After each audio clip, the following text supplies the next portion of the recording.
সমাজ পরিবর্তন হয়েছে প্রত্যেক যুগে যুগে যুবকদের হাতে। কাদের হাতে? আর বয়স্ক যারা থাকেন তারা যদি বুদ্ধিমান হন যুবকদেরকে সঠিক পথে পরিচালিত করেন। আর এখন দেখা যাচ্ছে যৌবনে যে যত বেশি শয়তান ছিল বার্ধক্যে আরো বড় শয়তান হচ্ছে। যৌবনকালে যে যত বড় যে লেভেলের শয়তান ছিল বার্ধক্যে আরো বড় লেভেলের শয়তান হচ্ছে। একদম মনে করেন যে বয়স হয়ে গেছে 50-60, তারপরে দুনিয়ার মোহ নেশা যাচ্ছে না। আরো কিভাবে 10টা ফ্ল্যাট, একটা ফ্ল্যাট আছে আরো কিভাবে আরো একটা হবে। হ্যাঁ, 10 বিঘা জমি আছে আরো কেমনে 5 বিঘা হবে। এই ব্যবসার এই অবস্থা আরো কেমনে বেশি হয়। সারাদিন দুনিয়া দুনিয়া দুনিয়া নিয়ে। দুনিয়াদার ব্যক্তিদের হাতে কি সমাজ ইসলামিক বিপ্লব হয়? দুনিয়াদার মানুষদের হাত দিয়ে কি ইসলামের বিপ্লব হয়েছে? নাকি আল্লাহ এবং তার রাসূলের প্রেমে বা ইশকে পাগল এই মানুষদেরকে দিয়ে দিনের খেদমত হয়? কোনটা বলেন তো? যারা আল্লাহ এবং তার রাসূল এবং তার দ্বীনকে মহব্বত করে এই মানুষদেরকে দিয়ে দিনের খেদমত হয় না? যুবকদের সামনে ভবিষ্যৎ পড়ে আছে এবং এই বাংলার ভবিষ্যৎ তাদের হাতেই আছে। এই বাংলাদেশের ভবিষ্যৎ কাদের হাতে? ইয়াংদের হাতেই। যে যেখানে থাকো না কেন, প্রশাসনে হোক, রাজনীতির মধ্যে হোক, অর্থনীতির মধ্যে হোক, মেডিকেল সেক্টরে হোক, ইঞ্জিনিয়ারিং সেক্টরে হোক, বেসরকারি চাকরি হোক, হ্যাঁ, আলেম ওলামায়ে কেরামদের সেক্টরে হোক, মসজিদে হোক, মিম্বরে হোক, যুবকরা যে যেখানেই যাবেন ইনশাআল্লাহ আল্লাহ এবং তার রাসূলের বিধান মেনে চলবেন ইনশাআল্লাহ। এই কাজটা যদি করতে পারেন সত্যিকার অর্থে দেখবেন বাংলার মাটিতে দিন কায়েম হয়ে যাবে। আমি আজকে আপনাদেরকে 10টা পয়েন্ট বলবো। কয়টা পয়েন্ট ভাই? টাইটেলটা এভাবে দিবেন, সমাজ পরিবর্তনের জন্য তাজকিয়া বা আত্মশুদ্ধির গুরুত্ব। কথা বলেন আমার সাথে। সমাজ পরিবর্তনের জন্য তাজকিয়া বা আত্মশুদ্ধির গুরুত্ব। সমাজ পরিবর্তন হোক আপনি চান কিনা? নাকি যে অবস্থায় আছে এই অবস্থায় আপনি সন্তুষ্ট? সমাজের মধ্যে সুদ আছে, আপনি সন্তুষ্ট? সমাজে মেয়েরা বেপর্দায় চলাফেরা করছে, আপনি কি সন্তুষ্ট? সমাজে বহু মানুষ আছে বেনামাজি ঘুরে বেড়ায়, আপনি কি সন্তুষ্ট? সমাজে বহু যুবক ছেলে পেলে মাদকদ্রব্য সেবন করে, আপনি কি সন্তুষ্ট? সমাজে বহু মেয়ের ইজ্জত হানি হচ্ছে, ইফতিজিং হচ্ছে, ধর্ষণ হচ্ছে, আপনি কি সন্তুষ্ট? সমাজে অনেক মানুষ দুর্নীতি করছে, আপনি কি সন্তুষ্ট? সবচেয়ে বড় কথা, সমাজে আল্লাহ এবং তার রাসূলের যে ঐশী বিধান এটা প্রতিষ্ঠিত নাই, এতে কি আপনি সন্তুষ্ট? এখন আপনি কি চান যে এই সমাজটা আলোকিত হোক, কোরআন এবং সুন্নাহর আলো সমাজে ছড়িয়ে পড়ুক? এটা কি আপনি চান? এটা আমাদের প্রথম প্রশ্ন, আমরা চাই কিনা? আমরা কি চাই? আচ্ছা, তাহলে আল্লাহ রাব্বুল আলামিন কোরআন এবং সুন্নাহর মধ্যে কিছু দিক নির্দেশনা দিয়েছেন। আমি এই পুরো জিনিসটা থেকে 10টা মৌলিক পয়েন্ট আপনার সাথে শেয়ার করব। আমরা যদি সামাজিক পরিবর্তন চাই সর্বপ্রথম প্রয়োজন হচ্ছে তাজকিয়া বা আত্মশুদ্ধি। এই তাজকিয়া মানে কি ভাই? আমার সাথে কথা বলবেন। আত্মশুদ্ধি, আত্মশুদ্ধি মানে নিজের পরিশুদ্ধি, নিজের পরিশুদ্ধি। দেখুন, রাসূলুল্লাহ সাল্লাল্লাহু আলাইহি ওয়াসাল্লাম যখন সমাজে দাওয়াতি কাজ শুরু করলেন, আল্লাহর নবী কি এমন মানুষ ছিলেন যে খালি কথা বলতেন, নিজে আমল করতেন না? এমন মানুষ ছিলেন না? নিজে যেটা বলতেন সেটা আগে করে দেখাতেন। কোনটা বলেন তো? নিজে যেটা বলতেন সেটা করে দেখাতেন। আমরা নামাজ পড়ি কয় ওয়াক্ত? 5 ওয়াক্ত। নবীজি নামাজ পড়তেন কয় ওয়াক্ত জানেন? 8 ওয়াক্ত। কয় ওয়াক্ত? এটা তো নতুন শুনলেন না। 5 ওয়াক্ত নামাজ তো তিনি পড়তেনই, তার পাশাপাশি পড়তেন তাহাজ্জুদ। 5 আগে কত হলো? 6। এরপরে পড়তেন ইশরাকের নামাজ, কত হলো? 7। এরপরে পড়তেন চাষতের নামাজ, সালাতুদ দুহা, কত হলো? যে মানুষটার আগের কোনো গুনাহ নাই, পরেও কোনো গুনাহ নাই, যে মানুষটা পবিত্র, যার আমলনামায় কোনো গুনাহই নাই, যে মানুষটাকে আল্লাহ বাছাই করেছেন সমাজ পরিবর্তনের জন্য, মানুষকে দিন শেখানোর জন্য, পথ ভোলা মানুষগুলোকে জান্নাতের পথে আনার জন্য, সেই মানুষ নিজে অন্যকে বলছেন 5 ওয়াক্ত নামাজ পড়ো, নিজে পড়ছেন 8 ওয়াক্ত। তার মানে এখান থেকে আপনাকে বোঝাতে চাইলাম, সমাজ পরিবর্তন করতে হলে যারা এই কাজ করতে চাবেন তাদের নিজেকে আগে পরিশুদ্ধ হতে হবে, অন্যের চাইতে বেশি আল্লাহওয়ালা হতে হবে। আল্লাহ পাক তৌফিক দান করুন। তাজকিয়া মানে হলো আত্মশুদ্ধি। আত্মশুদ্ধি সম্পর্কে আল্লাহ পাক বলেন, বিসমিল্লাহির রহমানির রহিম, আল্লাহ বলেন, ক্বাদ আফলাহা মান যাক্কাহা, যে ব্যক্তি আত্মশুদ্ধি অর্জন করেছে সে সফল হয়ে গেছে, বলেন সুবহানাল্লাহ। যে ব্যক্তি আত্মশুদ্ধি অর্জন করতে পেরেছে সে সফল হয়ে গেছে। ওয়াকাদ খাবা মান দাসাহা, আর যে ব্যক্তি আত্মশুদ্ধি অর্জন করতে পারে নাই সে ব্যক্তি ধ্বংস হয়ে গেল। নাউযুবিল্লাহ। আত্মশুদ্ধি মানে আত্মার পরিশুদ্ধি। এখানে একটু বোঝেন আমার সাথে, আমরা নামাজ পড়ি, ফিজিক্যাল ভূমিকা এখানে আছে কিনা? নামাজে ফিজিক্যাল ভূমিকা আছে কিনা? এই যে নামাজে বাহ্যিক শারীরিক কিছু কার্যকলাপ আছে কিনা? কিন্তু এই নামাজটাই যদি আমি মনের মধ্যে রিয়া নিয়ে পড়ি, নামাজ কবুল হবে কিনা? কথা বলেন। আচ্ছা, তার মানে নামাজ পড়ার সাথে সাথে অন্তরের পরিশুদ্ধিও দরকার আছে। আপনি এখন যাকাত দিচ্ছেন, নামাজ পড়ছেন, সাওম রাখছেন, সব কি শারীরিক ইবাদত না? শারীরিক আর্থিক ইবাদত না? হজ করছেন, উমরা করছেন, সব শারীরিক ফিজিক্যাল ইবাদত। কিন্তু মনের মধ্যে আছে অহংকার, মনে আছে রিয়া, মনে আছে কুফরি, মনে আছে নেফাক, এখন ইবাদত কবুল হবে কিনা? তার মানে বাহ্যিক ইবাদতের সাথে অভ্যন্তরীণ পরিশুদ্ধি না থাকলে আমাদের ইবাদত কবুল হচ্ছে না, হচ্ছে না। একজন ব্যক্তি ইসলামের সব মানে ভেতরে মুনাফিকি, এই নফসের এই দোষের কারণে তার কি এই ঈমান কোনো কাজে দিবে কিনা? মনে করেন আব্দুল্লাহ বিন উবাইয়ের মতো একজন মানুষ যে মুখে মুখে স্বীকার করেছে যে হ্যাঁ আল্লাহ ছাড়া কোনো ইলাহ নাই, মুহাম্মদ সাল্লাল্লাহু আলাইহি ওয়াসাল্লাম আল্লাহর রাসূল, মুখে স্বীকার করেছে, কিন্তু মনে মনে ইসলামকে স্বীকার করে নাই, ভিতরে ভিতরে ইসলামের সাথে শত্রুতা করে, গাদ্দারি করে। মনের এই দোষের কারণে তার বাহ্যিক এই যে স্বীকৃতি, এটা কাজে আসবে কি আসবে না? আসবে? আসবে না। মনে করেন আপনি খুব আমল করছেন মাশাআল্লাহ, কিন্তু আকীদার মধ্যে খুব গলদ আকীদা আছে, আকীদার মধ্যে গলদ আকীদা আছে। যেমন একটা গলদ আকীদা হচ্ছে, আপনি মনে করেন যে ইসলামের কিছু অংশ মানলেই হয়, কিছু অংশ না মানলেও চলে, ইসলামের বিধান ওই যুগে চলবে, এই যুগে চলে না, ইসলামের কিছু বিধান আছে যেগুলো এখন পালন করা যায় না, আগে যেত। আকীদায় গলদ। কেউ যদি মনে করে যে তাকদীর বা ভাগ্য বলতে কিচ্ছু নাই, আমি যা করব তাই পাবো, কেউ যদি মনে করে যে আল্লাহ রাব্বুল আলামিনের জাত এবং সিফাতগুলো এগুলা মানার দরকার নাই, শুধু আল্লাহকে রব হিসেবে মানলেই হয়, মানে এরকম অনেক গলদ আকীদা আছে, কিন্তু এটা নিয়ে আলাদা লেকচার দেওয়া যায়। তো এখন ইবাদতের আমল সে করছে ঠিকই, কিন্তু আকীদার মধ্যে গলদ বিশ্বাস আছে, এখন তার ইবাদত কবুল হবে কিনা? কথা বলেন, হবে না। একজন ব্যক্তি মনে করেন সুন্নতের উপর আমল করছে, কিন্তু মুহাম্মদ সাল্লাল্লাহু আলাইহি ওয়াসাল্লামের শানে এবং তার অবমাননায় তার অন্তর কলিজা কাঁপে না। কথা বুঝতে পারছেন কি?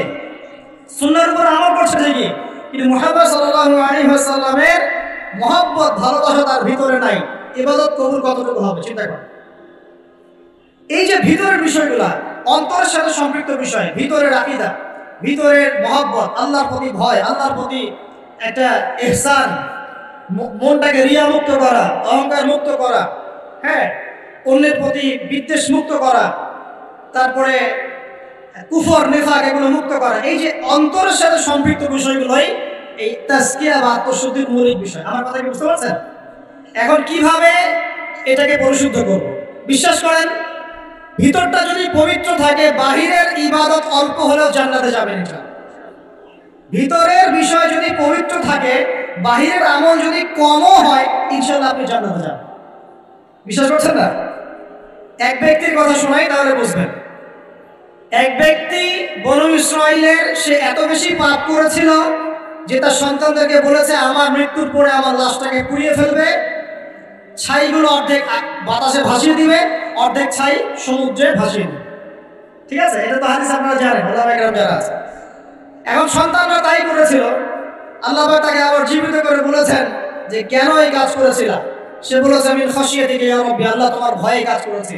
ওয়া আনতা আ'লামু মিন্নি, আপনি আমার চেয়ে ভালো জানেন যে আমি আপনার ভয়ে করেছি না অন্য কোনো কারণে করেছি। তো আল্লাহ পাকের ভয়ে সে এমন একটা কাজ করেছে যে কাজটা কিন্তু মনে হচ্ছে কুফরি, কারণ সে মনে করছে আল্লাহ তাকে আবার পুনরুত্থিত করতে পারবে না, তাই সন্তানদেরকে বলছে আমাকে পুড়িয়ে ছাইটাই ভাসিয়ে দিস। আল্লাহ পাক বলছেন কেন করেছো? সে বলছে তোমার ভয়ে, আল্লাহ তোমার ভয় করেছে। আল্লাহ পাক তাকে বললেন তুমি যদি আমার ভয়েই করে থাকো, আর হ্যাঁ তুমি আমার ভয়েই করেছিলে, আজকে আমি তোমাকে মাফ করে দিলাম, যাও। সেই ব্যক্তি বলেছিল আমার চেয়ে বড় পাপ কেউ করে নাই, আল্লাহ যদি আমাকে ধরতে পারে তাহলে খবর আছে। তার মানে তার ধারণা আল্লাহ তাকে ধরতে পারবে না, এটা কুফরি আকীদা। তারপরে আল্লাহ পাক তাকে কিন্তু মাফ করলেন। কেন? সে বলছে আল্লাহ আমি শুধু আপনার ভয়েই কাজটা করেছি, আপনি খুব ভালোই জানেন আমি আপনার ভয় করেছি। এই যে ভিতরের পরিশুদ্ধতার কারণে আল্লাহ বাইরের গুনাহটা মাফ করে দেয়। আমার কথা বলে বুঝতে পারছেন? মানে ভিতর যদি পরিষ্কার হয়, পরিচ্ছন্ন হয় এবং আকীদা ঠিক থাকে, তাজকিয়া ঠিক থাকে, আমল অল্প হলেও ইনশাআল্লাহ জান্নাতে যাবো। খুশি হন নাই? তা একবার বলুন সুবহানাল্লাহ। এবার আসেন কিভাবে এটা অর্জন করতে পারি। এক নাম্বার, তাজকিয়া বা আত্মশুদ্ধি অর্জনের প্রথম কাজ হচ্ছে, সর্বপ্রথম কাজ সেটা হলো নিজেকে নিয়ে ফিকির করবেন, অন্যের ফিকির বাদ দিবেন। কি বললাম ভাই? নিজেকে নিয়ে ফিকির করবেন, অন্যের ফিকির আপাতত বাদ দিবেন। আজকে থেকে আগে ফিকির হবে কাকে নিয়ে? নিজেকে নিয়ে। আমি দলিল দিচ্ছি, এমনি কথা বলছি। আল্লাহ পাক বলছেন সূরা মাইদা আয়াত নাম্বার 105, সূরা মাইদা আয়াত নাম্বার 105, আল্লাহ পাক বলছেন ইয়া আইয়ুহাল্লাযীনা আমানু, হে মুমিনগণ, আলাইকুম আনফুসাকুম লা ইয়াদুররু মান দাল্লা ইন ইহতাদাইতুম ইলাল্লাহি মারজিউকুম জামিআন ফায়ুনাব্বিউকুম বিমা কুনতুম তা'মালুন। আল্লাহ পাক বলেন হে মুমিনগণ, হে তোমরা যারা ঈমান এনেছো, আলাইকুম আনফুসাকুম, আগে তোমরা নিজেরা নিজেদের নফসের খবর নাও। কি বলেন আল্লাহ পাক? নিজেরা নিজেদের নফসের খবর নাও। লা ইয়াদুররু মান দাল্লা ইন ইহতাদাইতুম, কেউ যদি পথভ্রষ্ট হয়ে যায় এতে তোমার কোনো ক্ষতি নাই, আগে নিজের খবর নাও, নিজের নফসের খবর। তাহলে প্রথম কাজ কি ভাই? আমার সাথে বলেন। এবার নিজের নফসের একটু খবর নেই ভাই, আমার সাথে বলেন দেখি কার কার বয়স এখানে 20 বছর ক্রস করেছে? হাত তোলেন, হাত নামান। এবার কার কার বয়স 30 বছর ক্রস করেছে? কার কার বয়স 40-50 ক্রস করেছে? আচ্ছা, এবার হাত নামান। এবার আজকে বাসায় গিয়ে ঠান্ডা মাথায় আমার এই কথাটা শুনুন। জানতাম ভাই ঢাকা থেকে 6 ঘন্টা জার্নি করে আসছিল, আইসা আমার এই কথাটা বইলা গেছে। কি বলছে? এই যে 30 বছর, 20 বছর, 40-50 বছর আপনার জীবন থেকে চলে গেছে, একটু চোখ বন্ধ করে আজকে বাসায় গিয়ে আপনি চিন্তা করবেন নিজের নফসের খবর কিভাবে নেবেন সেটা বলছে। চিন্তা করবেন যে এই 40 বছরে, 30 বছরে আপনি 30 দিন জামাতের সাথে নামাজ পড়েছেন কিনা। মন খারাপ করলেন? আত্মশুদ্ধি এবং আত্মসমালোচনা এভাবেই করতে হয়। চিন্তা করবেন 30টা রোজা যে আমার জীবনে চলে গেল, আমি সব বছর প্রত্যেকটা রোজা রেখেছিলাম কি না। চিন্তা করবেন এই 30 বছরে আপনি, বেশি না ভাই, 30টা সূরা পড়েছেন কিনা, 30 দিন কোরআন নিয়ে বসেছেন কিনা, 30টা আয়াত আপনি মুখস্থ করেছেন কিনা। 30টা আয়াত, মাত্র 30টা আয়াত, যেমন আলহামদুলিল্লাহি রাব্বিল আলামিন, আর রহমানির রহিম, মালিকি ইয়াউমিদ্দিন, এভাবে 30টা আয়াত আপনি মুখস্থ করেছেন কিনা, মাত্র 30টা। চিন্তা করবেন ঠান্ডা মাথায় 30টা হাদিস নবীজি পড়েছিলেন কিনা, 30 দিন দান সৎকার করেছেন কিনা, মানুষকে সৎ কাজে আদেশ করেছেন কিনা, একটু আল্লাহর রাস্তায় সময় দিয়েছিলেন কিনা, মানুষকে অসৎ কাজে বাধা দিয়েছিলেন কিনা, দিন প্রচারের জন্য কিছু একটা করেছিলেন কিনা, একটা বই লিখেছিলেন কিনা, একটা লেকচার দিয়েছিলেন কিনা, মিম্বরে দাঁড়িয়ে একটা খুতবা দিয়েছিলেন কিনা, একটা হালাকায় বসে মানুষকে কিছু ভালো নসিহত করেছিলেন কিনা, মিসকিনকে খাইয়েছিলেন কিনা, এতিমখানায় 30টা টাকা দান করেছিলেন কিনা, মসজিদ মাদ্রাসায় দিনের খেদমতের জন্য কিছু করেছিলেন কিনা। এই ফিকিরটা ভাই করা যাবে কি বাসায় গিয়ে? আমি জানি হয়তোবা, আল্লাহ না করুক, কিন্তু হয়তোবা বেশিরভাগ মানুষের উত্তর আসবে কি হ্যাঁ না না। এখন আমাকে বলেন সমাজ পরিবর্তন হবে কিভাবে? বলেন এই মানুষগুলোকে দিয়ে, এই অবস্থার এই মানুষগুলোকে দিয়ে? আপনার তাই মনে হয়? দেখেন ভাই, একটা কথা আমি আপনাকে বলে যাই যে আমরা জীবন পেয়েছি একটা, কথা ভাই, এরপর কোনো চান্স আসবে না। কথা সত্য না আমি বলুন? এবং আমরা থাকতে চাই জান্নাতে। কোথায়? আমরা কোথায় যেতে চাই ভাই? এবার একটু আমার সাথে বলেন দেখি, সত্যি কি আপনার মনে হয়, সত্যি কি আমার আপনার মনে হয় যেভাবে জীবন যাপন করছি আমরা, এতে আমরা জান্নাতে যাব? অনেস্টলি কি আপনি বুকে হাত দিয়ে বলেন, আপনার কি সত্যি মনে হয় এই জীবন যাপনের মধ্য দিয়ে আমরা সত্যি জান্নাতে যেতে পারবো? ছেলেপেলে কিশোর গ্যাংয়ে যোগ দিচ্ছে, ছেলেপেলে টিকটক প্রজন্ম হয়ে গেছে, ছেলেপেলে মেয়েদের পিছনে আড্ডাবাজি করে টাঙ্কি মেরে বেড়ায়, ছেলেপেলে মেয়েদের সাথে ওপেন জেনা করছে, মেয়েরাও জেনা করছে। কিছু কিছু বদ মেয়ের স্বভাব এমন, সে চাচ্ছে যেন তার সাথে জেনা করা হোক। চুল খুলে নগ্ন হয়ে রাস্তাঘাটে ঘুরে বেড়াচ্ছে, বাড়ির মেয়েরা পর্দা করছে না, মা পর্দা করছে না, বোন পর্দা করছে না, স্ত্রী পর্দা করছে না, দিব্যি বাসায় সুদের টাকা ঢুকছে, হারামের টাকা ঢুকছে, দুর্নীতির টাকা ঢুকছে, ঘুষের টাকা ঢুকছে। সত্যি মনে হয় যে এইভাবে আমল করে আমরা জান্নাতে যেতে পারবো? অথচ আল্লাহ সৃষ্টি করেছেন আমাদেরকে তার ইবাদত করার জন্য। এই দুনিয়ার জীবনের সংক্ষিপ্ত হায়াত দিয়েছেন, মৌতের পর হয় জান্নাত, তাহলে জান্নাত, আর কোনো বিকল্প অপশন নেই। তাহলে ভাই আত্মশুদ্ধির দরকার নাই? তাহলে আজকে বাসায় গিয়ে এই ফিকিরটা করা যাবে, আমিও করবো ইনশাল্লাহ, আপনিও করেন, আমি নিজেও করবো ইনশাল্লাহ, আপনিও করবেন, যে এই 30-40 বছরে আমরা করলামটা কি? পারা যাবে ইনশাল্লাহ ভাই? এই চিন্তা যদি আপনার রাতের ঘুমটা আজকে হারাম করে ফেলায়, কালকে থেকে ইনশাল্লাহ এই ছেলেগুলো যদি সমাজ সংস্কার হবে, ইসলাম প্রতিষ্ঠা হবে ইনশাল্লাহ। কি জন্য ভাই হবে না ইনশাল্লাহ? আল্লাহ পাক কবুল করুন, বলি আমিন। 1 নাম্বার নিজের চরকায় তেল দেওয়া, অন্যের কথা পরে কে কি করে, নামাজ পড়ে কিনা, কে কি বলে লেকচারে, কার কি সমালোচনা করে, সব বাদ, আগে নিজের চিন্তা করবো। আলাইকুম আনফুসাকুম, নিজের নফসের খবর না, বাস। এখন দেখলাম নিজের নফসের খবর ভালো না, তাহলে কি করণীয়? করণীয় হচ্ছে এই ফজরের ওয়াক্ত থেকে শুরু হবে, কালকের অপেক্ষা করবো না, ফজরের ওয়াক্ত থেকে শুরু হবে। আমরা উঠবো তাহাজ্জুদে ইনশাআল্লাহ, রাজি আছি? সুন্দর মতো ওযু করবো ইনশাআল্লাহ, ওযু করে কমপক্ষে 2 রাকাত নামাজ পড়বো ইনশাআল্লাহ, পরে আল্লাহর কাছে চোখের পানি ছেড়ে দিব, দিয়ে বলবো আল্লাহ সারা জীবন যা করেছে আল্লাহ তুমি মাফ করো। কি আমিন বলেন? আরে আজিব এলাকা আসলাম রে ভাই, আপনাদের কোনো জাজবা নাই নাকি, চেতনা নাই নাকি? আমিন বলেন, আল্লাহ মাফ করে দেখ। এখন তো দোয়া কবুলের সময়, এখন যে দোয়া করবেন কবুল হবে ইনশাআল্লাহ, বিশ্বাস করছেন না? আমরা দোয়া করি অবিবাহিত যুবকদের আল্লাহ বিয়ের ব্যবস্থা করে দাও, শাবাশ। আমরা দোয়া করি যে বেকার যুবক যারা, তাদেরকে আল্লাহ রিজিকের ব্যবস্থা করে দাও। আল্লাহ যেসব মেয়ে দিনী বোনদের বিয়ে শাদী হচ্ছে না, তাদেরও বিয়ের ব্যবস্থা করে দাও। আল্লাহ পাক যুবক ভাইদেরকে দ্বীনের জ্ঞান অর্জনের তৌফিক দান করো। সামনে হজের মৌসুম আসতেছে, অনেকে হজে যাবে ইনশাআল্লাহ, আমাদেরকেও যাওয়ার তৌফিক আল্লাহ দান করো। আল্লাহ রাব্বুল আলামিন আমাদের যুবক ভাইদেরকে আগামী দিনে বাংলার জমিনে দ্বীন কায়েমের জন্য কবুল করে নেন, আমিন। উলামায়ে কেরামের মধ্যে আল্লাহ মহব্বত বাড়ায় দেন, দলে দলে বিভক্তিগুলো বন্ধ করেন। দলে দলে বিভক্তি শুনলে আবার গা জ্বলা শুরু করে, এই জন্য অনেকে আমাকে একটু রাগ করেন আমার সাথে, এসে আমার সাথে দলীয় পরিচয় দিবেন না, আমি অমুক দল করি, আমি তমুক দল করি। দলে দলে তা বিভক্ত করে উম্মাটাকে বিভক্ত করে রেখে দিয়েছেন, হাজার হাজার ফেরকায় বিভক্ত করে রেখে দিয়েছে। কারোর সাথে কারো ভালো সম্পর্ক নাই, কিন্তু মুখে কিন্তু বলে যে আমরা সবাই এক, কিন্তু আদতে সেটা নাই। মনের ভিতরে যে কি পরিমাণ হিংসা আর বিদ্বেষ, সেটা তো মাঠে যারা চলাফেরা করে তারাই বুঝতে পারে। বিভক্তি করা খুব ভালো জিনিস। হ্যাঁ, আপনি একটা মানে ফাউন্ডেশন করছেন বা অ্যাসোসিয়েশন করছেন বা পলিটিক্যাল একটা দল করেন, ইটস ওকে, এটা মানুষ করতে পারে। তাই বলে অন্যদের সাথে কি হিংসা বিদ্বেষ পোষণ করে বিভক্তি বাড়াতে হবে? সবার সাথে একটা হৃদ্যতাপূর্ণ সম্পর্ক রাখা যায় না? হ্যাঁ, আমিও মাশাআল্লাহ দিনের কাজ করছি, ওই ভাইও করছে মাশাআল্লাহ, আলহামদুলিল্লাহ। তার দ্বারা কিছু খেদমত হচ্ছে, আমার দ্বারা হচ্ছে, তার দ্বারা হচ্ছে। ইনশাআল্লাহ একদিন যখন আল্লাহ পাকের পক্ষ থেকে মনোনীত কোনো নেতা আসবে, তখন সবাইকে ঐক্যবদ্ধ করবে ইনশাআল্লাহ।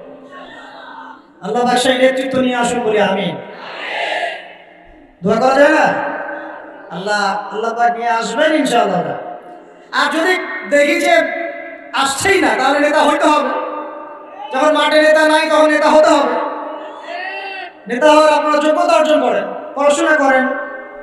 কোরআনে কিন্তু নেতৃত্বের 2টা বৈশিষ্ট্য বলা আছে, কয়টা ভাই? তালুতের কথা মনে আছে? তালুত আর জালুত সূরা কোন সূরা আছে বলেন? কে বলতে পারবে? এই যুবক ছেলেরা বলো, কোন সূরা আছে? মাশাআল্লাহ, সূরা বাকারায়। শোনেন, বনু ইসরাইল মুসা আলাইহিস সালামের পরে নবীকে বলছেন, ওই নবীর নাম ইউশা বিন নুন, যে হে নবী, আমরা আল্লাহর পথে জিহাদ করতে চাই। কি করতে চাই? এই শব্দ তো কোরআনে নাই, আছে না? নাই।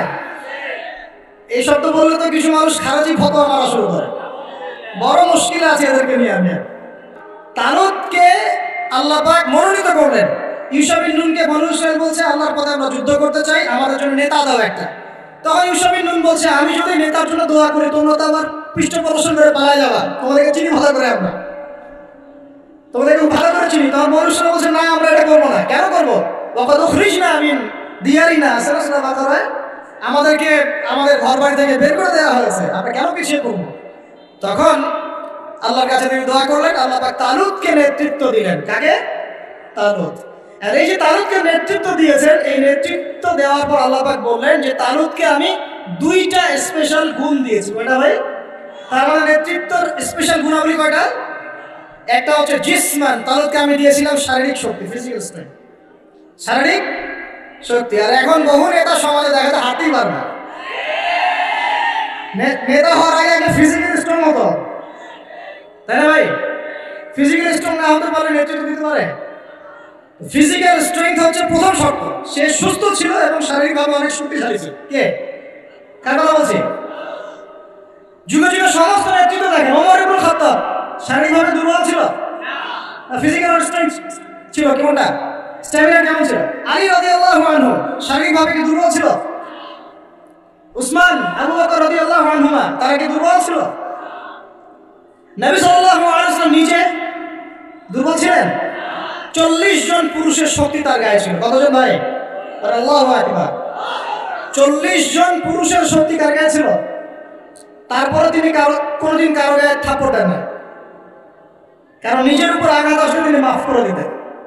শুধু একটা যুদ্ধে তিনি তীর নিক্ষেপ করেছিলেন, ওই তীর এক কাফেরের গলার পাশ দিয়ে চলে গেছে, ওতেই তার মৃত্যু হয়ে গেছে।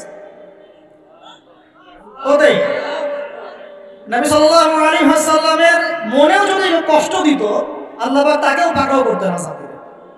নবীজি না বললেও আল্লাহ পাক তাকে পাকড়াও করতেন। যাই হোক, তাহলে তালুতকে প্রথম যে গুণাবলী দেওয়া হয়েছে নেতৃত্ব, সেটা কি? জিসমান, শারীরিক শক্তি। তার মানে এখন যারা এটা হতে চান, আগে ফিজিক্যাল স্ট্রং হবেন, ভালো ভালো খাওয়া দাওয়া করবেন, হালাল টাকায়, হারাম টাকায় না, জিম টিম করবেন, হ্যাঁ, বক্সিং টক্সিং প্র্যাকটিস করবেন, রেসলিং খেলবেন, হ্যাঁ, কুস্তি করবেন, মানে ফিজিক্যাল স্ট্রং হওয়ার চেষ্টা করবেন। আর এইগুলো করা তো ভালো, টিকটক চালানোর চাইতে। সকালে উঠে যদি আমরা একটু গ্রাউন্ড দিয়ে দৌড়াদৌড়ি করি, মাঠে ফুটবল খেলেন বা একটু ফিজিক্যাল কসরত করেন, জিম করেন, কাজটা ভালো না? এটা ওই টিকটক হচ্ছে ভালো না? বসে বসে ফেসবুক উঠানো আর এই যে পর্ন দেখাচ্ছে ভালো না? এই জন্য বলি এগুলো ভালো, এগুলো করেন, তা ওই করতে চান। এটা হলো এক নম্বর জিসমান, মানে ফিজিক্যাল স্ট্রেংথ। 2 নম্বর ইলমান, জ্ঞান। কি লাগে ভাই তাহলে? দুইটা, একটা জিসম, একটা ইলম। এখন আমাদের এই দুইটা না থাকলেও চলে, খালি জনগণ বললেই হলো যে আপনার চরিত্র ফুলের মতো পবিত্র, তাই না ভাই? এই দুটার একটা না থাকলেও চল। আল্লাহ পাক আমাদের সবার উপরে এমন এমন সব নেতৃত্ব নিয়ে আসুন যাদেরকে আল্লাহ পাক শারীরিক শক্তি এবং জ্ঞানের শক্তি দান করছে। বলি আমিন। দোয়া করতে সমস্যা আছে? যাকে নিয়ে আসুক, সে যদি ফিজিক্যাল স্ট্রেংথ শক্তিশালী হয়, তার মধ্যে জ্ঞান থাকে, সে ইসলাম প্রতিষ্ঠা করে, আমার কোনো সমস্যা আছে? কোনো সমস্যা না। আমরা দোয়া করবো আল্লাহ পাক তাকে দীর্ঘ নেখার দ্বারা আছে। আমিন। আর যদি দেখি যে কোনো নেতাই নেই, তাহলে নেতা হতে হবে। কি হতে হবে?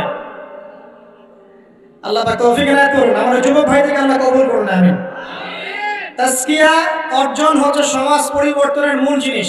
আর এই তাজকিয়া অর্জনের জন্য প্রথম কাজ হলো নিজের চরকায় আলাইকুম আনফুসাকুম, নিজেকে নিয়ে ভাবুন, বাস নিজেকে নিয়ে ভাবুন, নিজের কবরকে নিয়ে ভাবুন, আপনার আমলনামা নিয়ে ভাবুন।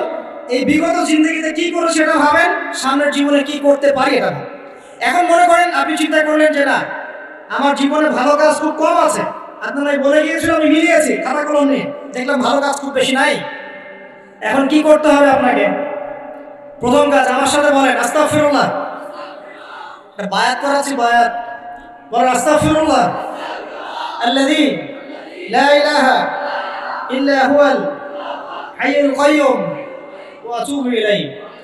আল্লাহ, আমরা বিগত জীবনে যে পাপগুলোই করেছি, আল্লাহ আমাদেরকে মাফ করুন এবং আগামী পুরো জীবনে আমাদেরকে কোরআন সুন্নাহ মেনে চলার তৌফিক দান। পারা যাবে ইনশাআল্লাহ? এখন থেকে আর 5 ওয়াক্ত নামাজ ছাড়বো না ইনশাআল্লাহ। রাজি আছি? সম্ভব হলে জামাতে পড়বো, যদি জামাত কোনো কারণে পড়া পসিবল না হয়, অন্তত পক্ষে বাসায় পড়বো ইনশাআল্লাহ। প্রতিদিন 5 টাকা 10 টাকা হলেও দান খয়রাত করবো ইনশাআল্লাহ। প্রতিদিন একজনকে হলেও দাওয়াত দিব ইনশাআল্লাহ। প্রতিদিন একটা করে ভালো কাজের আদেশ করবো ইনশাআল্লাহ। একটা করে হলেও খারাপ কাজে নিষেধ করবো ইনশাআল্লাহ। প্রতিদিন একটা পৃষ্ঠা করে হলেও কোরআন পড়বো ইনশাআল্লাহ, এক পৃষ্ঠা হলেও হাদিস পড়বো ইনশাআল্লাহ, এক পৃষ্ঠা হলেও ইসলামিক কোনো বই পড়বো ইনশাআল্লাহ, আর গার্লফ্রেন্ডের নাম্বার মোবাইল থেকে ডিলিট করে দেবো ইনশাআল্লাহ। ঠিক আছে ভাই? যত রকম আজে বাজে কাজ, আড্ডা মারা, এই পর্ন দেখা, হ্যাঁ, আপনার মাদক দ্রব্যের আসর, খারাপ ফ্রেন্ড সার্কেল, গুন্ডামি মাস্তানি, সব থেকে তওবা করলাম, আল্লাহ কবুল করুন, আমিন। আগে নাম্বার ডিলিট করেন, এটা প্রথম কাজ। এই ফিতনা থাকলে সমস্যা। এটা কেমন ফিতনা আপনাকে বলে আমি বুঝাই, শুনেন শুনেন। এটা এমন ফিতনা যে অবৈধ অবস্থাতেও ফিতনা সৃষ্টি করতে পারে, বৈধ অবস্থাতেও করতে পারে। অতএব খুব সাবধান। নবী সাল্লাল্লাহু আলাইহি ওয়াসাল্লামের এই হাদিসটা মাথায় রাখেন। নবীজি বলেছেন, আমি, শুনেন ভাই, আমি পুরুষদের জন্য নারীদের চাইতে ভয়ঙ্কর কোনো ফিতনা রেখে যাচ্ছি না। ব্যাস, এখন কি করবেন? কলেজের সামনে দাঁড়া থাকবেন? আমি পুরুষদের জন্য নারীদের চাইতে ভয়ঙ্কর কোনো ফিতনা রেখে গেলাম না। কে বলেছেন? কে বলেছেন? আমি কি তার চেয়ে ভালো সমাজ বুঝবো? অতএব আমার পরামর্শ ভাই, ভালো কাজে ব্যস্ত থাকেন, নিজের আমলনামা গোছান, পাপ ছেড়ে দেন, ভালো কাজে এবং দিনই কাজে মেহনতের সাথে থাকেন। সামর্থ্য হয়ে গেলে বিয়ে শাদী করে নেন, সামর্থ্য হয়ে গেলে বিয়ে শাদী করে নেন। একটা করবেন, একটা ভাই। অনেক আলেম এখন অনেক কথাই বলছে, ঠিক আছে, আমি পরামর্শ দিচ্ছি, একটাই করবেন, একটাই। এখানে একটা আবেগী কথা বলি, আবেগী কথাটা শোনেন। যদি প্রথমত আপনি রিজিকের সোর্স তালাশ করবেন, এরপর আল্লাহর কাছে সেজদায় কান্নাকাটি করবেন, আল্লাহকে বলবেন, আল্লাহ আমার জন্য উপযুক্ত, যে আমার জীবনে আসলে দুনিয়া আখিরাত দুটোই সুন্দর হয়ে যাবে, আল্লাহ এমন কোন মেয়ে বা স্ত্রী আল্লাহ তুমি আমার জীবনে এনে দাও, এই দোয়া আল্লাহর কাছে করো। এরপর যখন পাত্রী যদি পছন্দ হয়ে যায়, যে না সব দিক থেকে মাশাআল্লাহ তাকে পারফেক্ট মনে হচ্ছে, আপনি যদি মন থেকে তাকে ভালোবাসা শুরু করেন, ডানেও দেখবেন না আর বামেও দেখবেন না, ব্যাস তাকে নিয়ে জীবন কাটিয়ে দেবেন। পারা যাবে ইনশাআল্লাহ? এখনকার সমাজে এটা একটা সমস্যা, কেউ কাউকে নিয়ে সন্তুষ্ট থাকতে পারছে না। স্বামী স্ত্রীকে নিয়ে না, স্ত্রী স্বামীকে নিয়ে, এই সমস্যাটা দূর হবে এভাবে। আর মনে রাখবেন, এটা সাহাবীদের যুগ নয়, এটা কাদের যুগ নয়? আপনিও সাহাবী নন, আপনার স্ত্রীও কিন্তু মহিলা সাহাবী নয়। আপনিও সাহাবী নন, আপনিও তাবেঈ নন, আপনিও আইমায়ে কেরামের যুগের মানুষ নন, আর আপনার স্ত্রীও তাদের মতো নন। অতএব আমার আপনার মধ্যে যেমন 1000টা ত্রুটি থাকতে পারে, তার মধ্যেও থাকবে। অতএব এটাকে একটু সবরের সাথে মার্জনা করে করে চলতে হবে। আল্লাহ পাক তৌফিক দান করুন। তবে এক পর্যায়ে যদি এমন দেখা যায় যে এই ফিতনার কারণে আপনি দিন থেকে বিচ্যুত হয়ে যাচ্ছেন, তখন আপনি দিনকে বেছে নেবেন, ফিতনাকে বেছে নেবেন। কথা বুঝতে পারছেন ভাই? আল্লাহ তৌফিক দান করুন। তো প্রিয় ভাই, শেষ করতে হবে, লম্বা করবো না, আস্তে আস্তে ঘুরিয়ে নিচ্ছি। 1 নাম্বার কি কাজ? আত্মশুদ্ধি অর্জনের জন্য ভাই, নিজের চরকায় নিজের নফসের খবর নিব, অন্যের কথা পড়ে আগে নিজে 5 ওয়াক্ত নামাজ পড়বো, নিজে রোজা রাখবো, নিজে যাকাত দিব, নিজে ইসলামের উপর প্রতিষ্ঠা থাকবো ইনশাআল্লাহ। এটা 1 নাম্বার। 2 নাম্বার, তাজকিয়া অর্জনের 2 নাম্বার কাজ হচ্ছে নিজের পরিবারে ইসলাম প্রতিষ্ঠা করা। কি বললাম বলেন? কেন বললাম? কারণ নিজের পরিবারে যদি ইসলাম প্রতিষ্ঠা না করতে পারি, অন্যের মূর্খতা এবং অনইসলামিক কাজের কারণে আমি ইফেক্টেড হয়ে যাব। তাই নিজের পরিবারের মধ্যে ইসলাম প্রতিষ্ঠা করার চেষ্টা করতে হবে। আল্লাহ পাক তৌফিক দান করুন, বলি আমিন।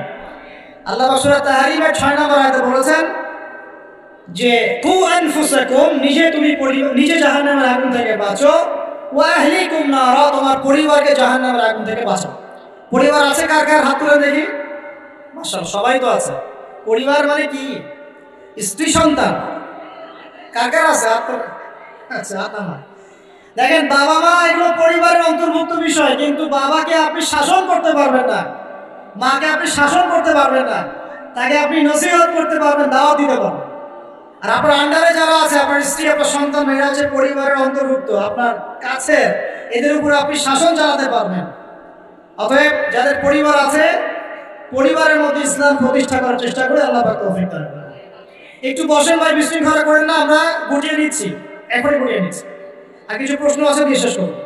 3 নাম্বার কাজ, আমার সাথে মনোযোগ দেন ভাই। 3 নাম্বার কাজ হচ্ছে নিয়মিত কোরআন তেলাওয়াত করা। নিয়মিত কোরআন তেলাওয়াত করা। আমার সাথে ওয়াদা করেন তো ভাই, ডেইলি কমপক্ষে 1 ঘন্টা কোরআন তেলাওয়াত করবো ইনশাআল্লাহ। পারা যাবে?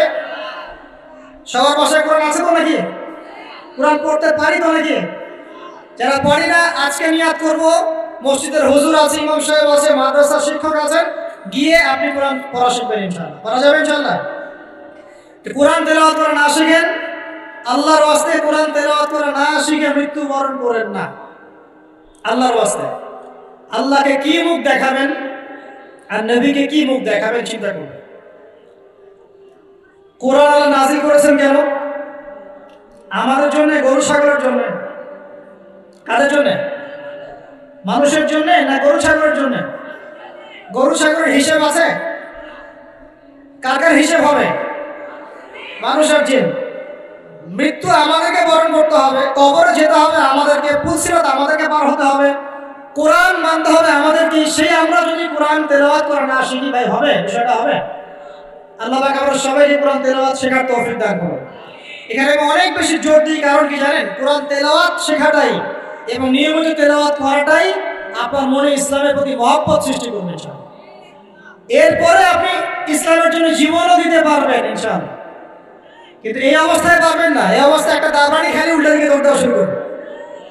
এখন পারবেন না। এখন বলতে পারবেন হ্যাঁ নারায়ে তাকবীর আল্লাহু আকবার, চলো রে, বাস। যখন মাঠে নামবেন ওই দিক থেকে যখন কাউন্টার অ্যাটাক আসবে দেখবেন নাই আপনি শেষ। অতএব কোরআনের চর্চা তেলাওয়াত বেশি বেশি বাড়াতে হবে, আল্লাহ তৌফিক দান করুন। 3 নাম্বার। 4 নাম্বার ভাই, দৈনন্দিন জিকির আজকারগুলো ছাড়বো না ইনশাআল্লাহ। দৈনন্দিন জিকির আজকার ছাড়বো না। কেমন? দৈনন্দিন 100 বার বলবো সুবহানাল্লাহ, পারা যাবে? 100 বার সুবহানাল্লাহ বললে 1000 নেকি হবে ইনশাআল্লাহ। দৈনন্দিন 100 বার বলবো আস্তাগফিরুল্লাহ ওয়া আতুবু ইলাইহি, পারবো ইনশাআল্লাহ? দৈনন্দিন কমপক্ষে সকালে 10 বার, সন্ধ্যায় 10 বার দরুদ ইব্রাহিম পড়বো ইনশাআল্লাহ, পারবো? দৈনন্দিন পড়বো সুবহানাল্লাহি ওয়া বিহামদিহি সুবহানাল্লাহিল আযীম, পারা যাবে? দৈনন্দিন পড়বো লা হাওলা ওয়ালা কুওয়াতা ইল্লা বিল্লাহ, পারবো? ডেইলি পড়বো লা ইলাহা ইল্লাল্লাহ ওয়াহদাহু লা শারীকা লাহ লাহুল মুলকু ওয়া লাহুল হামদ ওয়া হুয়া আলা কুল্লি শাইইন কাদির, পারা যাবে? দৈনন্দিন পড়বো ইনশাআল্লাহ সুবহানাল্লাহি ওয়া বিহামদিহি আদাদা খালকিহি ওয়া রিদা নাফসিহি ওয়া জিনাতা আরশিহি ওয়া মিদাদা কালিমাতিহি, পারা যাবে ইনশাআল্লাহ? এই সুবহানাল্লাহ, আলহামদুলিল্লাহ, লা ইলাহা ইল্লাল্লাহ, আল্লাহু আকবার, এই যে দরুদ, এই যে জিকির আজকারগুলো আছে, এইগুলো প্রতিদিন করলে আল্লাহর সাথে সম্পর্ক আরো হবে ইনশাআল্লাহ। জিকির করলে কি লাভ হয় আপনাকে একটু বলে দেই। জিকির করলে আল্লাহর সাথে কলবের সম্পর্ক তৈরি হয়। কি হয় ভাই? অন্তরের সাথে আল্লাহ পাকের সাথে একটা কানেকশন তৈরি হয়। জিকির যে ব্যক্তি ছেড়ে দেয় তার অন্তরটা মরে যায়, আর মরা কলবের মধ্যে আল্লাহর নূর আসে না, জিন্দা কলবের মধ্যে আল্লাহর নূর আসে। তাহলে কলব জিন্দা হবে কিভাবে? বেশি বেশি জিকির করার মাধ্যমে। আল্লাহ পাক তৌফিক দান করুন। আবু হুরায়রা রাদিয়াল্লাহু আনহু বলতেন যে হাদিস আমি মুখস্থ করার জন্য অনেক বেশি সুবহানাল্লাহ পড়ি, সুবহানাল্লাহ পড়ি। কতবার পড়েন জিজ্ঞাসা করা হচ্ছে, তিনি বলছেন কত হবে? 10,000 বার। কথা বুঝতে পারছেন? মানে এটা তার নিজস্ব। মনে করেন আপনি প্রতিদিন ইস্তেগফার করতেই থাকেন 10 মিনিট, 15 মিনিট, 20 মিনিট, কতবার করেন আপনি জানেন? করা যায় না? আপনি একটা সময় বসে দরুদ শরীফ পড়তে থাকেন, আল্লাহুম্মা সাল্লি আলা মুহাম্মদ, আল্লাহুম্মা সাল্লি আলা মুহাম্মদ, পারা যায় না? সবার ব্যক্তিগত কিছু আমল থাকে, যে যত বেশি জিকির আজকার করবেন তার কলব তত জিন্দা হবে ইনশাআল্লাহ। আল্লাহ পাক আমাদের সবাইকে বেশি বেশি আল্লাহর জিকির করার তৌফিক দান করুন, বলি আমিন। এটা কত বললাম? 4। 5 নাম্বার, এটা সবচেয়ে বেশি ইম্পর্টেন্ট, কারণ আমি তাসাউফ এবং আত্মশুদ্ধি বই যেটা আছে আল্লামা তাকি উসমানী দামাত বারাকাতুহু, আল্লামা তাকি উসমানীর বইগুলো বাসায় সবাই কিনবেন। আমি পরামর্শ দিই আল্লামা তাকি উসমানীর যে বইগুলো আছে এগুলো বাসায় কিনে পড়া শুরু করবেন, অনেক গভীর জ্ঞান পাবেন ইনশাআল্লাহ। তো তার তাসাউফ আত্মশুদ্ধি বইয়ের মধ্যে তিনি এনেছেন যে অনেক বড় বড় বুজুর্গানা দিন তারা তাজকিয়ার জন্য এই আমলটাকে বেশি গুরুত্ব দিতেন, সেটা হলো আল্লাহর কাছে বেশি বেশি দোয়া করা। কি করা ভাই? বেশি বেশি দোয়া করা, মানে চলতে ফিরতে দোয়া করতে থাকতেন। কেমন?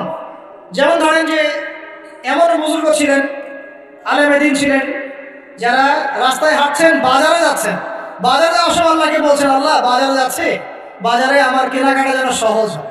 আমরা কি বাজারে যাওয়ার সময় এরকম কথা বলি? বাসায় ঢুকছেন, বলছেন আল্লাহ বাসায় ঢুকছি, বাসার পরিবেশটা যেন ভালো থাকে, এখানে যেন গিয়ে কোনো বিপদের খবর না শুনি। আল্লাহ আমি মানে ব্যবসায় যাচ্ছি, আজকের ব্যবসাটা আল্লাহ যেন সুন্দর হয়, ভালো হয়। মানে প্রতিটা কাজেই তারা দোয়া করতে থাকবে। বুঝতে পারছেন না? প্রতিটা কাজেই দোয়া করতে থাকতেন যে আল্লাহ আমার জুতার ফিতা ছিঁড়ে গেছে, আমার জুতার ফিতা না। আল্লাহ আমি খুব ক্ষুধার্ত, আল্লাহ একটু ভালো খাবারের ব্যবস্থা করো। আল্লাহ আমি খুব পিপাসার্থ, আমার জন্য একটা ভালো হালাল পানির ব্যবস্থা করো। আল্লাহ আমার সন্তানটা অসুস্থ, আল্লাহ তাকে শেফা দিও। আল্লাহ আমি সেই সন্তানকে রেখে সফরে আসছে না, বাসায় তুলে থেকে হেফাজত করো। মানে প্রতিটা কাজে প্রতিটা চিন্তা আল্লাহর সাথে শেয়ার করে। এটা যে যত বেশি করতে পারে তার সাথে আল্লাহ পাকের সম্পর্ক তত বেশি পাবে। আর এটা করলে তিনটা লাভ। কটা লাভ ভাই? যে দোয়াটা করবেন হয় সাথে সাথে আল্লাহ পাক আপনাকে দিবেন, না হলে এই দোয়ার ওসিলায় আপনার তাকদীরের কোনো বিপদ আল্লাহ দূর করে দিবেন। মনে করেন আপনি দোয়া করেছেন, আল্লাহ আমাকে কালকে এই ব্যবসার এই কাজটা তুমি সলভ করো। কালকে গিয়ে দেখলেন সেই কাজটা আপনি পান নাই। আপনার কাছে মনে হচ্ছে যে হয়তো আমি দোয়া করলাম, কবুল হয় নাই। কিন্তু হয়তো এই দোয়ার ওসিলায় আপনার আগামী পরশু দিনের একটা বিপদ আপনার তাকদীরে আসতো, ওইটা আসে নাই। কথা কি বুঝতে পারলেন আমার কথা? এইভাবে আল্লাহ পাক দোয়ার বদৌলতে মানুষের তাকদীর থেকে অনিষ্টগুলো দূর করতে থাকে। আর এটাও যদি না হয়, কিয়ামতের মাঠে নেকির পাল্লায় ওইটা আপনাকে আল্লাহ দিয়ে দিবে। ওই দিন মানুষ বলবে যে কাশ দুনিয়াতে আমার কোনো দোয়াই যদি কবুল না হইতো, আজকে আমি জান্নাতে যেতে পারতাম। ওই দিন আমরা এই কথা বলবো। অতএব বুদ্ধিমান সে ব্যক্তি যে বেশি বেশি আল্লাহর কাছে দোয়া করতে থাকে, প্রতিটা বিষয়ে আল্লাহর কাছে দোয়া করতে থাকে। আল্লাহ আমার মনটা অস্থির, মনটাকে শান্ত করো। আল্লাহ আমাকে কোরআন শিক্ষার তৌফিক দাও। আল্লাহ আমাকে নামাজ পড়ার তৌফিক দাও। আল্লাহ আমি হারাম সম্পর্ক থেকে বেরিয়ে আসতে চাই, আমাকে হালাল একটা সম্পর্ক করার তৌফিক দাও। দোয়া করা যায় না ভাই? আপনার চাহিদার ফিলিংসটাকে আমি বুঝতে পারবো। আপনার বাবা চলে গেছেন, বাবা হারানোর ব্যথা আপনি বুঝতে পারছেন। আমি খালি বলতে পারবো মুখ দিয়ে আল্লাহ আপনার বাবাকে মাফ করুন। আমি কি আবেগটা অনুভব করতে পারলাম? অতএব দোয়া সরাসরি আল্লাহর সাথে করার চেষ্টা করেন। আল্লাহ পাক এটাই বলেছেন যে ওয়াইদা সাআলাকা ইবাদি আন্নী ফাইন্নী করিব। যখন আমার বান্দারা আমার সম্পর্কে জিজ্ঞাসা করে, হে নবী বলে দিন আমি খুব কাছেই আছি। উজিবু দাওয়াতাদ দাঈ ইযা দাআন। যখন বান্দা আমাকে ডাকে, দোয়া করে, আমি সরাসরি তার দোয়া কবুল করি, শুনি। একদম ঘাড়ের রগ, এই ঘাড়ের রগের চাইতে আল্লাহ আমাদের কাছে আছে। সুবহান। বাস আজকে ফিরে আসেন প্রিয় ভাই, আজকেই ফিরে আসেন, আল্লাহর কাছে দোয়া করা শুরু করেন। আল্লাহ পাক তৌফিক দান। আর দোয়া কবুলের অনেক সময় আছে। এই যে ওয়াজ মাহফিলের সময়, হালাকার সময়, শেষ রাত্রে, তাহাজ্জুদে, ফরজ নামাজের আগে পরে, হ্যাঁ বৃষ্টি বর্ষণের সময় অনেক দোয়া আছে, সময় আছে। এই সময়গুলোতে দোয়া করলে আল্লাহ দোয়া কবুল করবেন। আর সবচেয়ে ভালো একটা অস্ত্র শিখিয়ে দিই আপনার, দিব। অন্য একদিন বলেছিলাম একটা লেকচারে, আর মনে পড়ে গেল বলে দিই। যদি দেখেন দোয়া আপনার কবুল হচ্ছে না দীর্ঘদিন ধরে, আল্লাহ পাকের কাছে ওযু অবস্থায় 2 রাকাত নামাজ পড়ে, কিছু ভালো কাজ করে, মানে ধরেন একটু কুরআন তেলাওয়াত, একটু দান সাদাকা, বা একটু আত্মীয়দেরকে দান সাদাকা, বা একটু এতিমের মাথায় হাত ধরানো, বা দিনের রাস্তায় কিছু খরচ করা, কোন একটা ভালো কাজ করে হাত তুলে আল্লাহকে বলবেন, আল্লাহ তোমার সন্তুষ্টির জন্য আমি এই ভালো কাজটুকু করলাম। আল্লাহ তোমার তাওহীদের কালিমা লা ইলাহা ইল্লাল্লাহ এর ওসিলায় আমার দোয়াটা কবুল করুন। ইনশাআল্লাহ তাআলা আপনি আপনার দোয়ার ফল পাবেন ইনশাআল্লাহ। পরীক্ষিত আমার জীবন, এমন সময় গিয়েছে যে নিঃশ্বাস নিতে পারবো কিনা এটার গ্যারান্টি ছিল, শ্বাস নিতে পারবো কিনা গ্যারান্টি ছিল। আর মনে করবেন না এগুলোর জন্য অদৃশ্য কোনো শক্তি দায়ী, এগুলোর জন্য আপনার আমার মতো দাড়ি টুপি বলে কিছু মানুষই দায়ী। বুঝতে পারছেন? বাস আর কিছু বললাম। অতএব দাড়ি টুপি পাগড়ি জুব্বা ঘোমটা দেখলে লাফানো শুরু করবে না কখনো। বহু মুনাফিক সমাজে ঘুরে বেড়ায় এইসব লেবাসে। এদের কাজই হলো নিজের ভাইয়ের কষ্ট খাওয়া। কি করে বলেন তো? বুঝবেন আপনিও দাওয়াতি কাজে মাঠে নামেন, ইসলামের জন্য কিছু করতে মাঠে নামেন, নিজেই বুঝতে পারবেন, কিছু বলে দেওয়া লাগবে। তবে এতটুকু সুসংবাদ তাদেরকে দিয়ে রাখি যারা নিজের ভাইয়ের কষ্ট খায়, তোমাদের এই মুনাফিকের চরিত্র অতি শীঘ্রই অচিরেই পুরো বাংলার সামনে নগ্ন হয়ে যাবে ইনশাআল্লাহ। বাংলার মানুষ আর এখন বোকা না, তারা সব বোঝে, তারা জানে, তারা উপলব্ধি করতে পারে। তাদেরকে এভাবে ব্রেন ওয়াশ করা যায় না, এখন তাদেরকে এভাবে ডিমোটিভেটেড করা যায় না। তারা যুবকরা এখন পড়াশোনা করছে মাশাআল্লাহ, তারা ওলামায়ে কেরামের সোহবতে যাচ্ছে, তারা হক বাতিল চিনতে পারছে মাশাআল্লাহ। আস্তে আস্তে তারা এমন একটা জায়গায় যাবে, এই যুবকরা আগামী দিনে ইনশাআল্লাহ জাতিকে নেতৃত্ব দেবে। আমাদের যা করার আছে করতে থাকবো, যত ষড়যন্ত্র পিছন থেকে করতে থাকবো, কিছুই করতে পারবে ইনশাআল্লাহ। আরশের মালিকের কাছে যে কবুল হয়ে যায়, দুনিয়ার মানুষ তার কোনো ক্ষতি করতে পারবে না, এটা মনে রাখবেন। ক্ষতি মানে কি? নবী সাল্লাল্লাহু আলাইহি ওয়াসাল্লামকে তো মানুষ গালি দিয়েছে, নবী সাল্লাল্লাহু আলাইহি ওয়াসাল্লামকে মানুষ গলার মধ্যে চাদর দিয়ে পেঁচিয়ে গলা ফাঁস দেওয়ার চেষ্টা করেছে, মানুষ তার দাঁত একদম ঘুষি দিয়ে ভেঙে দিয়েছে, তার মাথার মধ্যে তলোয়ারের গোড়া দিয়ে কড়া দিয়ে আঘাত করেছে, তার পাকে মুচকে দেওয়া হয়েছে। এই কাজগুলো তো নবীর সাথেও হয়েছে। তায়েফের মানুষ তাকে মেরেছে, রক্ত ঝরতে ঝরতে, দাড়ি দিয়ে রক্ত পড়তে পড়তে পায়ের জুতা আটকে গিয়েছে। এই মানুষগুলো, এই ঘটনাগুলো আমাদের নবী মুহাম্মদ সাল্লাল্লাহু আলাইহি ওয়াসাল্লামের সাথে হয়েছে। তাহলে এই কাজগুলো হওয়া মানে কি সেই ব্যক্তির মানে অপদস্থ হওয়া দুনিয়াতে? এগুলো কবুলিয়াতের নিদর্শন। কিসের নিদর্শন? এগুলো কবুলিয়াতের নিদর্শন। আর যারা এই কাজগুলো নবীর সাথে করেছিল, ওরা কি সফল হয়ে গেছে? ওরা দুনিয়াতেও সফল হয় নাই, পরকালেও জাহান্নামে যাবে ইনশাআল্লাহ। আল্লাহ রাব্বুল আলামিন আমাদের সবাইকে প্রকৃত ঈমানদার হওয়ার তৌফিক দান করুন। 5 নম্বর বলছিলাম প্রিয় ভাইরা, বেশি বেশি আল্লাহর কাছে কি করবেন? দোয়া করবেন। 6 নম্বর আসেন, এই 5টা করে শেষ করবেন। 6 নম্বর শোনেন, সপ্তাহে একটা দিন হলেও কবর জিয়ারত করতে যায়। কেন বললাম তাজকিয়ার সাথে কি সম্পর্ক?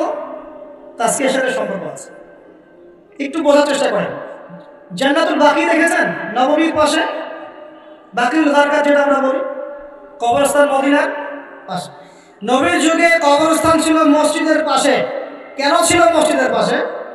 কারণ 5 ওয়াক্ত নামাজে মানুষ যাবে আসবে, কবর দেখবে, পরকাল স্মরণ হবে।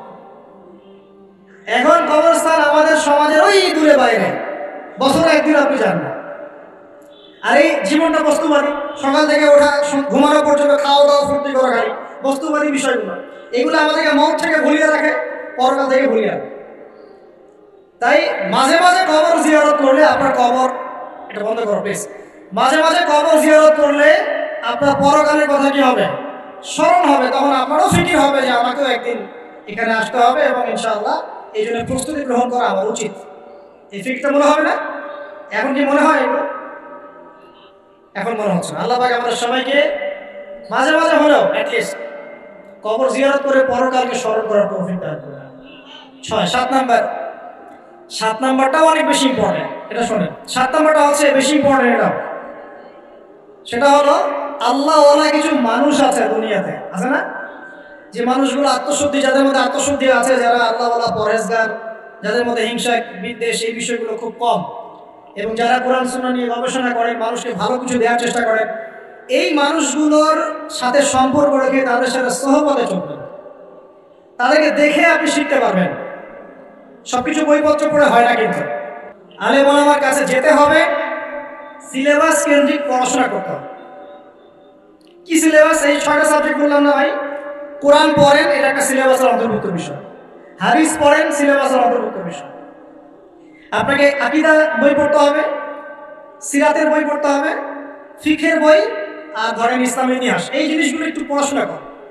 পড়াশোনা করে ক্লাসিক্যাল ওলামায়ে কেরাম, যারা কোন ওলামায়ে কেরাম ক্লাসিক্যাল, যারা মানে হকপন্থী ওলামায়ে কেরাম, যারা সকালে একটা ফতোয়া দিয়ে রাত্রে আরেকটা দেয় না, এই টাইপের না আর কি।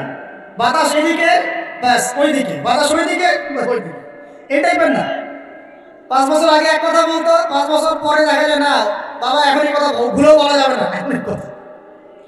হ্যাঁ, তো এই টাইপের কথা বলছি না। যারা সর্বদাই হকের উপর থাকার চেষ্টা করেন, মানুষ হিকমা অবলম্বন করতে পারে, হকের উপর থাকার চেষ্টা করেন, এই হকপন্থী ওলামায়ে কেরামের সহবতে গিয়ে দিন শেখার চেষ্টা করেন।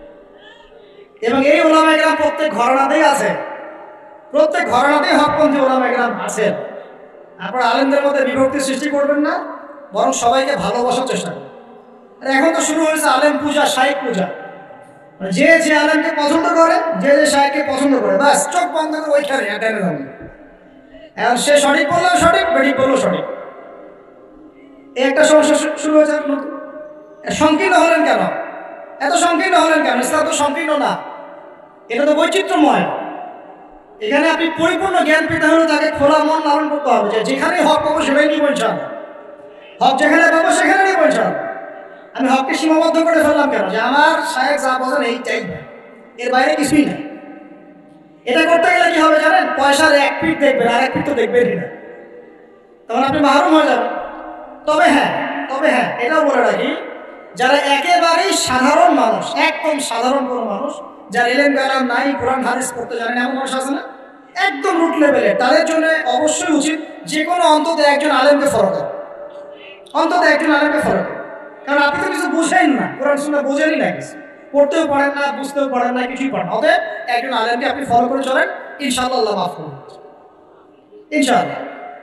হ্যাঁ, যদি কখনো জানতে পারেন যে আপনার সেই ফলো করা আলেমের অমুক মাসালাটা কোরআন সুন্নাহর বিরুদ্ধে চলে গেছে, বা এর চেয়েও ভালো কোনো বিশুদ্ধ মাসালা আছে, তাহলে সেটা আপনি আমল করবেন, সমস্যা কি? তাই বলে বিভক্তি বাড়াবেন না। 7 নাম্বার বলছিলাম, ওলামায়ে কেরামের সোহবতে থাকার চেষ্টা করেন।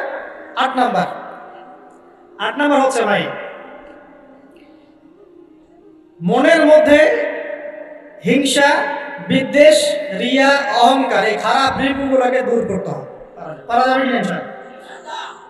এটা হলো 8 নাম্বার। মনের মধ্যে হিংসা, বিদ্বেষ, অহংকার, রিয়ার খারাপ রিপুগুলোকে দূর করতে হবে। কিন্তু এটা খুব ডিফিকাল্ট। কিভাবে করবেন?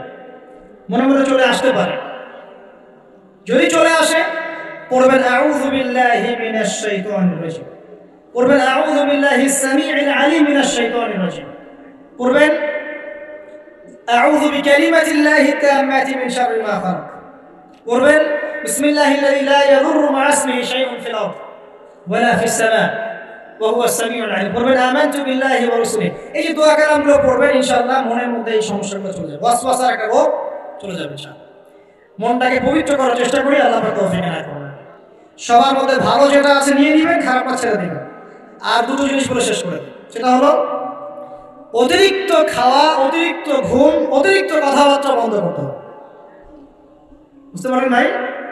এগুলোর সাথে তাজকিয়ার মারাত্মক সম্পর্ক আছে, আমি নিজে ফিল করতেছি। সময় যেদিন খুব বেশি ভোজন হয়ে গেছে সেদিন ঘুম হয় বেশি, ইবাদতের স্বাদ কমে যায়, নামাজে উঠতে অলসতা লাগে। কথা কি ঠিক না বেঠিক? অলসতা লাগে। বেশি খাওয়া, বেশি মানে ঘুমানো, বেশি হাসাহাসি করা, বেশি ঠাট্টা মশকরা করা, বেশি কথা বলা, বেশি মানুষের সাথে মেলামেশা করা, এগুলো কলবকে শক্ত করে দেয়। এই কথাগুলো কিন্তু সরাসরি হয়তো কোনো জায়গায় এভাবে পাবেন না, কিন্তু আমি আপনাকে সাজিয়ে বুঝিয়ে বলার চেষ্টা করছি। বেশি বেশি কথা যারা বলে, মন বাচাল, মন শক্ত হয়ে যায়। এখন তো বাচালতার যুগ চলছে, টিভি খুললে টক শো, খালি বক বক বক বক বক বক, মানে টক শো করতে করতে দেশের জিডিপি বাড়ায়, দেশকে একদম আমেরিকার পর্যায়ে নিয়ে চলে গেছে। ভাবখানে এমন কিছু বুদ্ধিজীবী, সলিউশন নাই, কিন্তু খালি বক বক বক বক বক বক। কোনো মডারেটর আসে, ও আবার ভিতর বুঝকে দেয়। কিছু অনলাইন প্ল্যাটফর্ম দেখেন না, ও আবার মজা, এটাই তার বিজনেস, কারণ যত ভিউ হবে তত ডলার। এর ওর স্বার্থ, এটা সব স্বার্থ, সবই স্বার্থে হচ্ছে এখন, স্বার্থ আর স্বার্থ। ঠিক আছে? তো এত বেশি কথার দরকার নাই, আমরা জাতি হিসেবে কাজ করে দেখাবো। আমাদের সামনে কোরআন আছে, সুন্নাহ আছে, একটা ইসলাম প্রেমী জনগণ আছে, আমাদের তো তারুণ্যের শক্তি আছে, আমাদেরকে আল্লাহ শারীরিক শক্তি দিয়েছেন, মানসিক বুদ্ধিদীপ্ত একটা অবস্থান দিয়েছেন, আমাদের মাশাআল্লাহ ভালো নেতৃবর্গ আছে। ঐক্যবদ্ধভাবে আমরা ইসলামকে নিয়ে বিশ্ব জয় করব। এত কথা নাই, খালি কাজ হবে। এত কথা কিসে? পারমাণবিক বোমা তৈরি করা হয়েছে একটাও? বলেন তো দেখি, কিম জং উন নাম শুনেছেন কিনা? মিসাইল ম্যান, নাম কি? মিসাইল ম্যান, এতটুকু মনে হয় সাইজ, চুলের কাটিং মাশাআল্লাহ, গোলগাপ্পু। ওর একটাই কাজ, কি কাজ? মিসাইল বানা। কেন বানাবে? কারণ সে জানে এই ওয়ার্ল্ডে সে সবচেয়ে বেশি শক্তিশালী, যার কাছে মিসাইল আছে। আর বলেন 50 বছরে কয়টা বানাইছি আমরা? হ্যাঁ বলেন।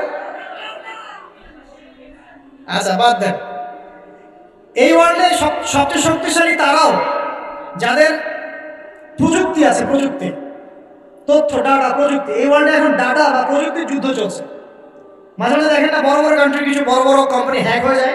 মানে কি, এরা যত প্রযুক্তি নিয়ে নিতে পারে, হ্যাক করতে পারে, তারা আরো বেশি ডাটা পায়, ইনফরমেশন পায়। ইনফরমেশন নিয়ে যুদ্ধ হচ্ছে এখন।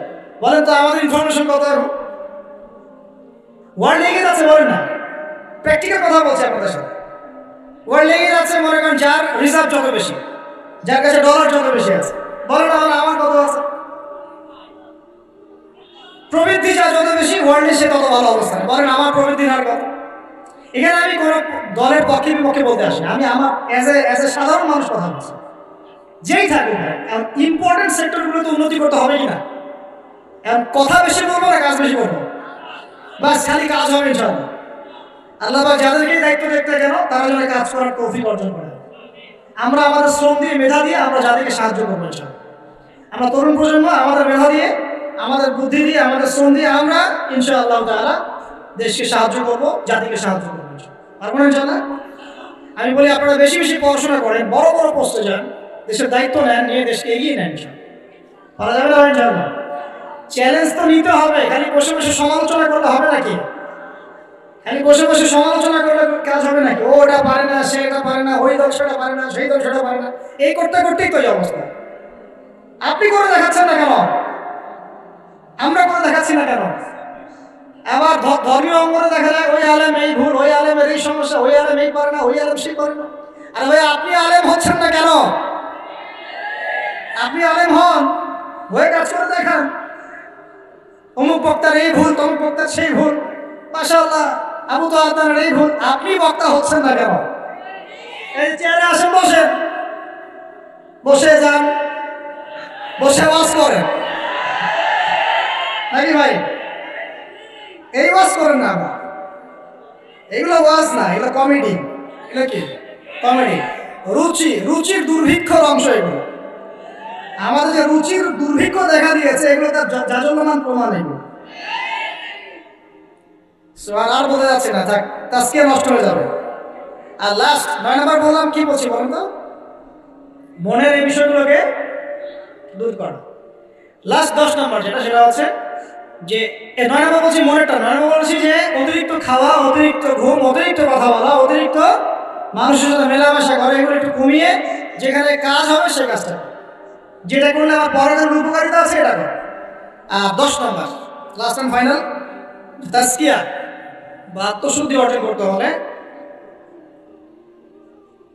নবী সাল্লাল্লাহু আলাইহি ওয়াসাল্লামের রেখে যাওয়া এই যে দিন ইসলাম, এই ইসলামটাকে প্রতিষ্ঠার চেষ্টা করতে হবে। আল্লাহর তৌফিক দান। ইসলাম যারা প্রতিষ্ঠার চেষ্টা করে, তাদের সাথে আল্লাহ পাকের সবসময় একটা ভালো সম্পর্ক থাকে, এবং সে কখনো খারাপের দিকে যেতে পারবে না, কারণ সে তো একটা বড় দায়িত্ব নিয়ে মাঠে নেমেছে। সে যদি এখন খারাপের দিকে চলে যায়, তাহলে তো জনগণ বিভ্রান্ত হয়ে যাবে এবং তার এই আমানতের খেয়ানত করা হবে। এই ফিকিরই তাকে খারাপ পথের জন্য বাধা দিবে এবং তাজকিয়া তার মনের মধ্যে থাকবে ইনশাআল্লাহ। সে যদি ডানে চলেও যায়, এই দিন প্রতিষ্ঠার এই যে তাড়না, এটা তাকে আবার ফিরিয়ে নিয়ে আসবে ইসলামের দিকে ইনশাআল্লাহ। আল্লাহ পাক আমাদের যুবক ভাইদেরকে নবী সাল্লাল্লাহু আলাইহি ওয়াসাল্লাম রেখে যাওয়া এই পবিত্র দিন ইসলাম সমাজে পালন করার, প্রচার করার, প্রসার করার, প্রতিষ্ঠা ঘটানোর তৌফিক দান করুন বলে আমিন। আমরা আজকের এই সংক্ষিপ্ত আলোচনা শিখলাম যে তাজকিয়া বা আত্মশুদ্ধি হচ্ছে সমাজ পরিবর্তনের সবচেয়ে ইম্পর্টেন্ট জিনিস, সবচেয়ে ইম্পর্টেন্ট হাতিয়ার। এটা অর্জন করার জন্য অনেক মাধ্যম আছে। আমি আপনাদের জন্য 10টা মাধ্যম আজকে বলেছি। 1 নাম্বার কথা কি বলেছিলাম ভাই? নিজের ফিকির, আগে নিজের নফসের ফিকির করা। 2 নাম্বার কি বলেছিলাম বলেন? হ্যাঁ, নিজের পরিবারের মধ্যে ইসলাম কায়েম করা। মাশাআল্লাহ। 3 নাম্বার কি বলেছিলাম? হ্যাঁ,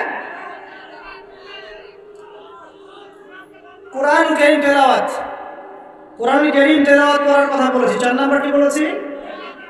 বেশি বেশি আল্লাহর জিকির করা। 5 নাম্বার বলেন, আমার সাথে বলেন, আল্লাহর কাছে বেশি বেশি দোয়া। 6 নাম্বার মওতকে স্মরণ, মানে কবরকে জিয়ারত করা, মওতকে স্মরণ করা। 7 নাম্বার হকপন্থী তাজকিয়া প্রাপ্ত উলামায়ে কেরামের সহবতে থাকা, তাদের লেকচার শোনা, তাদের বই পুস্তক পড়া। ঠিক আছে? 8 নাম্বার কি বলেছে বলেন? হ্যাঁ হ্যাঁ, মনের মধ্যে যত রকম হিংসা, বিদ্বেষ, রিয়া এগুলো আছে, এগুলো সব কি করতে হবে? পরিহার করতে হবে। 9 নাম্বার 9 না 8 হবে? 9 না 8। বেশি কথা, বেশি খাওয়া, বেশি ঘুম, ইভেন বেশি সহবাস, এগুলো ত্যাগ করতে হবে। আল্লাহ ত্যাগ করবে। এটাই হালালের কথাই বললাম, হারাম তো বাদ।